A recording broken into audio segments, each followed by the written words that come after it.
হুন্নাস জুনাত, এই নারীরা হলো ব্যভিচারিণী নারী, প্রস্কটারের ব্যবসা, বিভিন্ন কলেজ বিশ্ববিদ্যালয়ে পড়তো, হোটেল হোস্টেলে থাকতো, পয়সার বিনিময়ে যুবকদের সাথে দেহ ব্যবসা করে পয়সা কামাই করত, বন্ধু বান্ধবের সাথে আড্ডা করে আনন্দের সাথে জিনা করত, বিভিন্ন কৌশলে জিনা করত, করছে দুই একবার তওবা করে নাই, আবার জিনার নেশায় জিন্দেগি কাটাইছে, এই অবস্থায় মরণ হয়ে গেছে। কাজেই তাদের বিচার এমন চলবে কোটি কোটি বছর। জিব্রাইল খাচ্ছে যারা, তারা কারা?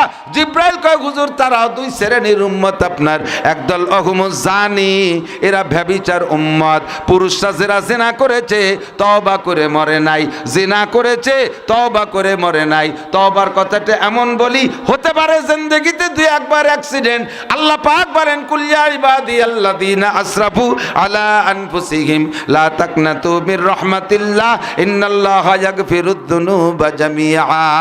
ভয় পেও না, মাওলানা নাসির যেভাবে জোরে সোরে বলতেছে তুমি ভয় পেও না, সাহসের একটা ব্যবস্থা আছে। অন্যায় হয়ে গেছে যেতেই পারে, তবে আর সামনের দিকে বাড়ো না। ইযাফ লাহুল আযাবু ইয়াউমাল কিয়ামাতি ওয়া ইয়াকলুদ ফীহি মুহানা ইল্লা মান তাবা ওয়া আমানা ওয়া আমিলা আমালান সালিহা ফাউলাইকা ইউবাদদিলুল্লাহু সাইয়্যাতিহিম হাসানাত। বান্দারে তুমি তওবা করো, ওখান থেকে ফিরে আসো, সামনে আর করবা না প্রতিজ্ঞা করো, আর নেক আমল করার জন্য সামনের দিকে বাড়ো। আল্লাহ পাক পিছনে জিনা করো আর যত গুনাহই করো না কেন, পিছনের সমস্ত গুনাহগুলো ক্ষমা কইরা গুনাহ সংখ্যা পরিমাণ নেকি দিয়ে দেবে। এই সুযোগ রে কাজে যারা না লাগাইয়া বিনা তওবায় জিনার নেশা থাকতে থাকতে মারা গেছো, তোমাদেরকে বিচার হলো ওই নারীদের শরমগাদে বের হ, পচা পুষ খাইবা। যদি সেগুলো খাইতে পারো তাহলে মদ খাইও, গাঁজা খাইও, আবার ফেন্সিডিল হিরোইন খাইবা। যদি সেই জাহান্নামকে বিশ্বাস করো আর ওই জায়গায় এই বিচার যদি সহ্য করতে পারো তাহলে রেডি হইয়া যাও। দুই নম্বর কারা? একদল হলো জিনাখোর, আর একদল হলো হুম শারিবুল খামার। একদল জিনাখোর আর একদল হলো মদখোর, গাঁজাখোর, এবাখোর। এই দুই দলের বিচার হলো জাহান্নামের মধ্যে এই শাস্তি। কাজী যুবক তওবা করো, ফিরে আসো, আল্লাহর কাছে ক্ষমা চাও। আল্লাহ পাক রব্বুল আলামিন ক্ষমা করে দেওয়ার জন্য প্রস্তুত। তওবা করা যাবে ইনশাআল্লাহ? না, তওবা করা যাবে, যাবে মানে এখনই তওবা। বলি আস্তাগফিরুল্লাহ, আস্তাগফিরুল্লাহ। রেডি হও যুবক, আল্লাহ তোমারে বাঁচাইবে। এই মদ গাঁজা এবা খাইয়া জীবনটারে ধ্বংস করে দিচ্ছ, যৌবন নষ্ট হয়ে যাচ্ছে, যৌবন নষ্ট হয়ে যাচ্ছে।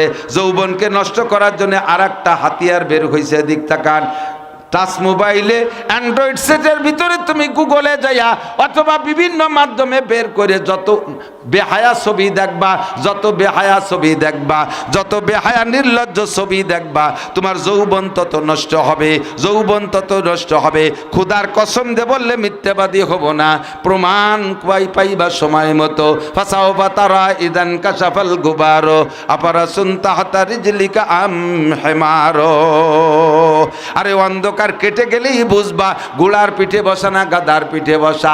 যাবা দাম্পত্য জীবনে স্ত্রীর কাছে লাথি খাওয়া, স্ত্রীর পায়ের লাথি খাওয়া।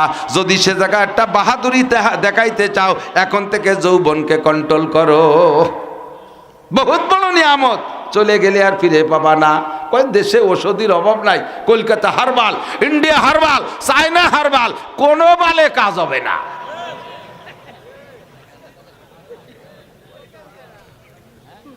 কয়েল জ্বলে যাবে, ব্যাটারির কয়েল জ্বলে গেলে আর অ্যাসিড দিলে কাজ হয় না। কতক্ষণ? এই জন্য সাবধান হয়ে যাও, সাবধান হয়ে যাও যুবক, সাবধান হও। আল্লাহ পাক আমাদের বুঝার তৌফিক দান করে। বলেন দুই নম্বর যেটা বলছিলাম, আব্বা মার কি বলে আল মুদমিনুল খামার, তিনজনের জন্য বেচতে হারাম না। এক নম্বরে মুদমিনুল খামার, খামার। দুই নম্বরে আল আক, এদিক। দুই নম্বরে আল আক, এর জন্য জান্নাত হারাম। নবী বলছেন, নবী কি মিথ্যে কথা কয় না সত্যি কথা? সত্য বলেছে না নবী? নবী আপনি বলেন জান্নাত হারাম, জাহান্নাম ওয়াজিব। ওর নামাজ পড়লে ওর উপায় নাই, হজ করলে উপায় নাই, যাকাত দিলে ওর ক্ষমা নাই, ওর কিচ্ছু কবুল হবে না। আল্লাহ আক, মা বাবার নাফরমান সন্তান। আব্বা মার অবাধ্য, আব্বা মা কোনোদিন সন্তানের অমঙ্গল চায় না। কথা কন, কোন আব্বা মা সন্তানের অমঙ্গল চায় না। তোমারে বুঝাইতেছে তোমার যে বয়স, এই বয়স কিন্তু তোমার বুদ্ধি পাকে নাই। একটা কথা মনে রাখবেন, মানুষের বয়সের পরিপূর্ণতা শুরু হয় 40 বছর বয়সের পরের থেকে। যার কারণে আল্লাহ পাক কোন নবীকেও 40 বছর বয়সের আগে নবুয়তি দেয়নি, অথচ ওনাদেরকে রুহের জগৎ থেকে নবী বানায় পাঠাইছে। কিন্তু অফিস দেয় নাই, দায়িত্ব দেয় নাই, দপ্তর দেয় নাই 40 বছর বয়সের আগে। 40-এর আগে তুমি যত বড় বুদ্ধিমান হও না কেন, 40-এর পরে যাইয়া তারপরে তুমি পিছনের দিক লক্ষ্য করবা। 25 বছর বয়সে কি কইছিলাম সেই কথার দিক মনে রেখে দিল, নিজেই লজ্জা পাবাল্লা। ওই সময় কতাম কে, এই কথা কি জন্য বলতাম, এই কাজগুলো কেন করতাম, নিজে নিজে লজ্জা পাবা। বয়স যখন 40 হয় তারপরে বুদ্ধি পাকে। তুমি 40-এর আগে মহাবুদ্ধিমান দাবি কইরা আব্বা মারের সাথে বেয়াদবি করো, তর্ক করো, কথায় কথায় আব্বা মাকে বলো আপনি বোঝেন না, আপনি থামেন। এই কথা কোনোদিনও যতই বুকা আব্বা হোক না কেন, এইভাবে বললে মনে কষ্ট পায়। তোমার মতো অবাধ্য সন্তান যদি কাবা ঘরের মধ্যে মরণ হয়, মরণের সময় তোমার মরণের সময় কলেমা নসিব হবে না। আর মরণের সময় যদি কলেমা নসিব না হয়, তাহলে তোমার মরণের সময় কলেমা নসিব না হইলে তুমি বিনা হিসাবে জাহান্নামী। যদি জান্নাতে যাইতে চাও কলেমা নিয়ে মরার চেষ্টা করো। আর কলেমা নিয়ে মরার চেষ্টা করলে 1 নম্বরে মদ গাঁজা থেকে বাঁচো। মুখে দুর্গন্ধযুক্ত জিনিস, দুর্গন্ধ থাকলে, হারাম খাবার দুর্গন্ধ থাকলে রহমতের ফেরেশতা জান নিতে আসে না, জান কবজা করতে আসে আযাবের ফেরেশতা। আর আযাবের ফেরেশতা যার জান নেয়, তার জান মুখ দিয়ে নেয় না, পিছনের দিক দিয়ে বের করে নেয়। আর মলদার দিয়ে যার জান বের করে নেয়, তার মরণের সময় কলেমা নসিব হয় না। মরণের সময় কলেমা নসিব হয় না। সুবহানাল্লাহ। কথা হলো, এ জায়গা কি হতে হবে? নাউজুবিল্লাহ। আল্লাহু আকবার। কাজী যারা বিড়ি খান, বিড়ি খা, সিগারেট খা না, কেউ এনে বিড়ি খায় না, কেউ সব সিগারেট খায়। বিড়ি তো নাই, তো সিগারেট হয়ে গেছে, বিড়ি খায় না। এই যে নড়াইল না মাগুরা যেন যে ওয়াজ করছে দুধি পানি দিয়ে হারাম, পরের বার শুনি কয় যে না হুজুর আপনার ওই ওয়াজটা খুব গ্রহণ করছে, এরা এখন কেউ দুধি পানি দেয় না, এরা এখন পানিতে দুধ দেয়। উল্টে ফেলেছে। এটা নিয়ম কি, যে আড়িতে দুধ দোয়াবে ওই আড়ির আয়দাড়ি পানি নিয়ে ওর মধ্যে দোয়ায়। বিড়ি খা আরাম কাজ। জি হুজুর আলহামদুলিল্লাহ আমরা কেউ বিড়ি খাই না, এখন সিগারেট খাই। অমাকারু অমাকার আল্লাহ আল্লাহু খায়রুল মাকিরিন। যাই করো না কেন, হুজুর বলেন মান আকালা মিন হাযিহিস শাজারাতিল মুনতিনা, যেই দুর্গন্ধযুক্ত গাছের কোনো অংশ খাইয়া, দুর্গন্ধযুক্ত গাছ, তামুক তো গাছ, কথা তামুক গাছ না, তামুক জর্দা গাছ, গাজায়া বা এগুলো গাছের থেকেই আসে। কয় যারাই দুর্গন্ধযুক্ত জিনিসের অংশ খাইয়া মসজিদে আসবে, যার রুহু বি উনুকিহি, তার গলায় গামছা বাঁধে টানিয়ে বের করে দাও, ছাগলের মতো হেসরাই টানিয়ে বের করে দাও। লা তাখুজ বিলিহিয়াতিহি রসিহি, চুল আর দাড়ি ধরবানা সম্মানীয় অঙ্গ, গলায় গামছা বাঁধে বের করে দাও। ও যতক্ষণ মসজিদে থাকে অতক্ষণ রহমতের ফেরেশতা ঢোকে না। যে ব্যক্তি বিড়ি সিগারেট খাইয়া মুখে গন্ধ করে, রহমতের ফেরেশতা তার কাছে কখনই থাকে না। ফেরেশতারা দুর্গন্ধ সহ্য করতে পারে না, ফেরেশতারা নারীদের বেপর্দা সহ্য করতে পারে না। বেপর্দা নারীর কাছে রহমতের ফেরেশতা থাকে না, বেপর্দা পুরুষের কাছে রহমতের ফেরেশতা থাকে না। নাভি বের করে প্যান্ট লুঙ্গি পরে যারা, তারা বেপর্দা। নাভি বের করে প্যান্ট লুঙ্গি পরে তারা বেপর্দা, পাছা বের করে প্যান্ট পরে তারা বেপর্দা। এদের সাথে রহমতের ফেরেশতা থাকে না, সাথে সাথে আযাবের ফেরেশতা, গজবের ফেরেশতা থাকে। এনি টাইম তোমাকে শোয়াই দিতে পারে, এনি টাইম তোমাকে পাটপাট করে দিতে পারে। যেই ব্যক্তি হারাম খাইয়া নাপাক দুর্গন্ধযুক্ত জিনিস, হুজুর লাস্টে বলেন হাত্তাল্লাহ সানে আল বাসাল, এমনকি কাঁচা রসুন আর কাঁচা পিঁয়াজ খাইও মসজিদে গেলে ওই লোকটার কাছে রহমতের ফেরেশতা থাকে না। ও যতক্ষণ মসজিদে থাকে অতক্ষণ ফেরেশতা মসজিদে ঢোকে না। এই বিজেনে সুবরে, যে পচা সুবরি, যে যারা পচানি সুবরি খায় না, মজা মজা মজা কয় নাকি, মজা সুবরি যে পান খাইয়ে গালের ভিতরে জাগ দিয়ে থুইয়ে শুয়ে থাকে, আর রাতভর গদ গদ গদ গদ করতে তালে তাই, চাবাতি তালে তাই। পাশে যদি পান না খাওয়া মহিলাটা ভাসে থাকে, আর মাঝে মাঝে আগরে নিশে ছাড়ে, বিটির দমের নাড়ি উল্টো বসতে বার হয়ে যায় গন্ধে। খালি মহিলা বলে ভয় তো করতে না। বিড়ি খাওয়ালারা আল্লাহ আল্লাহ আল্লাহ। স্বামী স্ত্রী সুসম্পর্কের ভিতর দিয়ে ভালোবাসা বিনিময় করতে যা যা লাগে সবই জায়েজ। চুমো দিবা, স্পর্শ করবা, বুকের সাথে জড়িয়ে ধরবা। এই ধূমপানকারী যারা, তাদের মুখ থেকে যে চুমোটা বেরোয়, চুমোর মধ্যে যে গন্ধ, বরদম বন্ধ হয়ে যায়। ছোট বাচ্চা একটা কোলে নিয়ে তারে চুমো দেশে, বাপরে মুহি বামাই দিয়ে থাও, আব্বা তোমার মুখ সরাও, বিড়ির গন্ধ।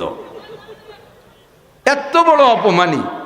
মরার সময় কলেমা নসিব হবে না।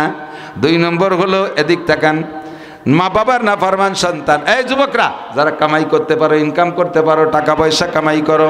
তোমার আব্বা যখন কামাই করতো, টাকার সাইজ ছিল সর্বোচ্চ 500 টাকার নোট। 1000 টাকার বড় নোট তো শেখ হাসিনা বানাইতে গেছে। তার আগে দুনিয়ায়, বাংলাদেশের দুনিয়ায় সবচেয়ে বড় নোটের নাম 500 টাকা না? তোমার আব্বা 500 টাকার নোট কামাই করতো, এখন তুমি 1000 টাকার নোট কামাই করো। 1000 টাকার একটা বান্ডিল 1 লক্ষ টাকা এনে আব্বার কাছে দিলে আব্বার চোখ গোলাই যায়। ওরে বাবা, আমার হাসিনে কত বড় টাকা বানায়, তুই দেশে তো চলে গেছে। এই টাকা দেখে চোখ গোলাই যায়, খুশি হয়। টাকাগুলো নাড়াচাড়া করে গুনাগুনি করে, বুড়ো মানুষ তো টাকা কাজে লাগাইতে পারবে না, উনি তো একেবারে পড়া। আবার টাকা তোমারই হাতে দেবে, ওই টাকা নিয়ে যে জায়গা কাজ করবা ওই জায়গায় টাকার গাছ পয়দা হবে।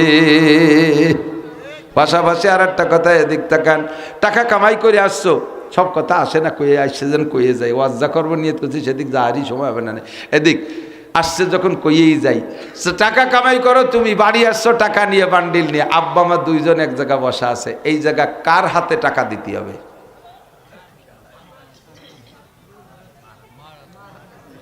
টাকা এনে কার হাতে দিতে হবে? দেখি পরীক্ষায়।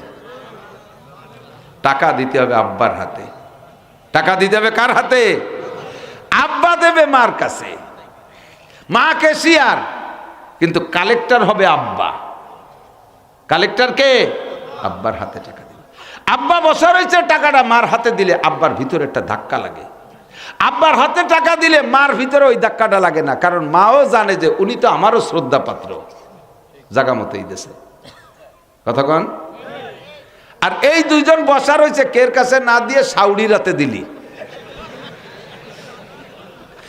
আল্লাহ খুশিতে আইসিয়ে দেয়, তাই না? সাউরি গুনিয়ে গেছে, কয় বিয়েন, ঠিক আছে থাকেন, আপনাকে কয় টাকা লাগবে? বিয়েন সাউরিতি ছেলের মার কাছে জিজ্ঞে, বিয়েন আপনাদের কত লাগবে? সাউরি মা কি তাই বলবে? আমার ছেলের কামাই, তুই ক্যাশিয়ার, আর আমি তার থেকে খয়রাত করবো, যা বান্দির বাচ্চা, তোর টাকা তুই নিয়ে যা আর খা, কিভাবে খাতি পারিস যা।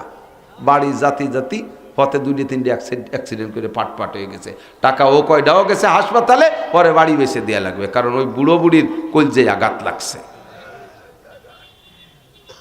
সাবধান থাকবি যুবকরা, বোর কথায় পাগলামি করবি না। সারা বাংলাদেশের বউকে দেখলাম, খবর তো আমার কাছে আছে, সব বউরে তো আমি দেখছি, সারা বাংলাদেশের বউ দেখলেন কি রে, এবার প্যাস ফেলাই দিতে পারে বাসে, মানে রিপোর্ট তো আসে, রিপোর্ট তো আসে, যুবকরা বলে, সবই বলে, সেই হিসেবে 90% মহিলার, 10% এখনো ভালো আছে, আর এই 10%ও বেশি দিন থাকবে না। 90% মহিলারা তাদের ওজিফা হলো শ্বশুর, শাউড়ি, দেওর, ননদের বদনাম স্বামীর কাছে বলা। তোমার মা এই করছে, তোমার বাপ এই করছে, তোমার বোন এই করছে, তোমার ভাই এই করছে। ওর মা বাপ খালি ভালো তাই করে, তারা খারাপ করে না। বাড়ির ভিতরে জ্বালাই খাচ্ছে এই মহিলাদের শিকায়তের, আর বারবার বারবার বলতে বলতে বলতে বলতে পুরুষেরও মাথা খারাপ করে ফেলে। তারপরে সেও দেখে যে আব্বাই ভুল করছে, মাই ভুল করছে, লাগায় নয় গ্যাঞ্জাম। এরপরে দাও যুদ্ধ হয়ে যাও, ভিন্ন হয়ে যাও, আলাদা করে দাও, আলাদা করে টুনির বাড়ি পাখি পিকনিক খাবে। ছোটোবেলায় যে বোন ভাত খাতাম না ছোটো হাঁড়িতে, যে এত বড় হাঁড়ির ভাত রাঁধতে পারবো না আমি, অত বড় হাঁড়িটা নিয়ে আনতে পারবো না, যাও ছোটো হাঁড়িতে পিকনিক খাওগে, কলই বাগানে যাইয়ে 3 ডেলাই দিয়ে চুলো বানাইয়ে। এরপরে ঢুকবে বাসায়, বাড়ি থাকতে মনে চায় না, বাসায় চলে যাবে। শ্বশুর শাউরিরে বাসায় ফেলাইতে, বাড়ি ফেলাইতুইয়া বউ নিয়ে সোনাস্থান পিতেলে গুগু, বউ নিয়ে তুমি ফরিদপুর শহরে বাসা নিবা, আশা একদিন লাগবে, আশা একদিন লাগবে, সেদিনে বাড়ি ঢোকার পথ পাবা না, সেই সময় আসবা। এই জন্যে সাবধান, কামাই করে আব্বা মার হাতে টাকা দিবা, আব্বা মা গুনিয়ে তোমারে দেবে, ওই টাকা লাগাবা, টাকায় গাছ হবে। আব্বা মার চোখ ফাঁকি দিয়ে শ্বশুর শাউরিরে ক্যাশিয়ার বানাবা, ওই টাকা পথপে যে জায়গা কারুরই সম্পত্তির মতো মাটির তলে যাবে খালি। উঠিয়ে কথা কবে না, উঠিয়ে কথা কবে না। এই লোকটা যদি কাবা ঘরের মধ্যেও মারা যায়, কাবা ঘরের মধ্যে যদি তার মরণ হয়, তাহলে মরার সময় কলেমা নসিব হবে না, ওর আব্বা মার বদদুয়া রয়েছে। সমস্যা যদি অনেকে আছে আব্বারে আব্বা করে ডাকে না, মারে মা করে ডাকে না, আছে না এই ফাঁকে ফাঁকে, এর মধ্যেও থাকতে পারে। আজকে রাত্রে যাইয়া, আজকে এখান থেকে যাইয়া আব্বার পা জড়াই ধরবো, আব্বা আমারে ক্ষমা করে দেন, বুঝতে পারি নাই। ও যুবক, তুমি জন্ম নেছো তোমার আব্বার ঔরসে, জন্ম নেছো তুমি মায়ের পেটে, তোমার গুমুত ছেলেবেলায় ছোটকালে তোমার আব্বা মাই পরিষ্কার করেছে, তোমার মাই পরিষ্কার করেছে। 2.5 বছর মায়ের দুধ খেয়ে বড় হইছো, শাউরির পেটেও জন্ম নাও নাই, শাউরির দুধও খেয়ে বড় হও নাই, শ্বশুরের তোমার ভিতরে ওই সময় কোনো খেদমত নাই। 20, 22, 25 বছর পর্যন্ত আব্বা মা সব কিছু করছে। এতদিন আব্বা মা এত কিছু করলো, মাত্র শ্বশুর বাড়ি 1 মাসের মধ্যে যে আব্বা মার সব ইহসান ভুলে গেলে, তোমার মতো অকৃতজ্ঞ নাই। আল্লাহ কয় ইন্নাল ইনসানা লিরাব্বিহি লাকানুদ, মানুষ তার রবেরই অকৃতজ্ঞ, আব্বা মার কৃতজ্ঞ হয় কি কইরা? যারা আব্বা মার অকৃতজ্ঞ হবা, তোমার সম্পর্কে ঘোষণা, তোমার জন্য জান্নাত হারাম। 3 নম্বর হলো, বলবো আদ-দাইয়ুসুল্লাযী, কোন 3 নম্বর? যাদের জন্য জান্নাত হারাম। 3 নম্বর হলো আদ-দাইয়ুসাল্লাযী ইয়াকিরু ফি আলিল খুবুস, ওই ব্যক্তিকে দাইয়ুস বলে। দাইয়ুসের বাংলা হলো বেশ্যা। এর ক্লিয়ার বাংলা এসছে আর নিচে নাই, এটাই শেষ।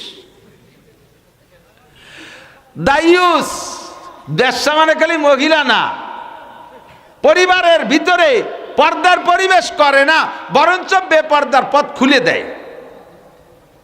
গার্জিয়ান, মুরব্বী, নামাজ পড়ে, মসজিদের সভাপতি, পীর সাহেবের মুরিদ, তবলিগের সাথী, এত বড় পাগড়ি বান্দা, 43 বন্ধে জুব্বরটা গায়, হাতে তসবিহ নিয়ে এসে খটাস খটাস খটাস খটাস সুবহানাল্লাহ ভর্তি তালিয়েছে। অথচ সামনে যে যুবক যুবতীরা উনার কি বলে জামাইয়ের ভাই বোনাইছে, তারপরে ছেলের শ্বশুর বাড়ি থেকে যুবক যুবতীরা আইছে, সব গুলাই পুলাই নইছে, উনি বসে বসে তাকে দেখতে সুবহানাল্লাহ সুবহানাল্লাহ সুবহানাল্লাহ। আল্লাহ কয় কুয়োরা দেহ বুড়োর, ফাজিল কোথাকার। ইচ্ছাকৃতভাবে মেয়েটাকে উচ্চ শিক্ষায় শিক্ষিত করার জন্য ঢাকায় দিয়েছেন, বিশ্ববিদ্যালয়ে ভর্তি করে দিয়েছেন, হোটেলে দিয়েছেন, থাকে হোটেল হোস্টেলে থাকে। ও জায়গা কারা কারা আড্ডা করে আপনি কি যাইয়ে দেখছেন? আপনি তো তবলিগি গেছেন, আপনি গেছেন 1 চিল্লায়, মাই চলে যাবে 3 চিল্লায়। সে জায়গায় রাতভর দিনভর যা কাম করে, আপনি যদি কাবা ঘরের মধ্যে বসে থেকে এতেকাপ করেন, আপনার আমল নামে ফিলাক্সি লোড হয়ে যাবে, ওই জায়গা সব বিকাশে ঢুকে যাবে, একটু কম হবে না। এই যে বেপর্দার পরিবেশ করলেন বাড়ির মধ্যে, বাড়ি ঘরের ভিতরে ঢোকার জন্য এদিক মুরব্বীরা কাটে, যুবকরা আইসে, এই আত্মীয় স্বজন সালাম কালাম কিচ্ছু নাই, বদবদ করে ঘরের মধ্যে ঢুয়ে যায়। এই যুবকরা, ছেলেরা সবাই মনে রাখবে, ছোটরাও 6-8 বছরে যারা, তারাও মনে রাখবা। যদি তুমি দেখো, আবার খেয়াল, খুব খেয়াল, যদি দেখো যে ঘরের বারান্দায় বাইরে জুতা আছে, আব্বার জুতা আর মার জুতা, তুমি ওই ঘরের ভিতরে সংকেত না দিয়ে হঠাৎ ঢুকে পড়বা না। লজ্জা লাগতেছে শুনতে, খুব সাবধান। ছোটদেরকে প্রশিক্ষণ দেবেন। 6-8 বছর, 5 বছর, 4 বছর, এরা আব্বা মার বাহ্যিক অবস্থাটা বোঝে। স্বামী স্ত্রী 2 জন ঘরের ভিতরে যে কোনো হালাতে থাকতে পারে। তুমি যদি বোঝো যে ওই ঘরের ভিতরে আব্বা মা আছে, তাহলে তুমি সন্তান হইও সংকেত না দিয়ে ঘরের মধ্যে ফস করে ঢুকে পড়বা না। আব্বা মা কোন হালাতে আছে চোখের পর পড়ে গেলে তারাও লজ্জা পাবে, তুমিও লজ্জা পাবা। ঘরের ভিতরে ভাই ভাবি আছে, পট করে ঢুকে পড়বা না। তোমার ভাই তোমার ভাবি, তোমার তো একটা অধিকার আছে, এই অধিকার ও জায়গা না। ওয়ালা তাদখুলু বুয়ুতান গায়রা বুয়ুতিকুম হাত্তা তাস্তানিসু ওয়া তুসাল্লিমু আলা আহলিহা। সংকেতের পদ্ধতি কি? বাইরে থেকে আসসালামু আলাইকুম, আসসালামু আলাইকুম, আসসালামু আলাইকুম, ভাবি ভাই আসবো, তোমার ভাবি পর্দায় চলে যাবে, ভাই তোমাকে দে আয় আয় জামালায়, আসসালামু আলাইকুম আব্বুটা আসবো ঘরে। যদি হা না কিচ্ছু না কয়, ডুববাই না।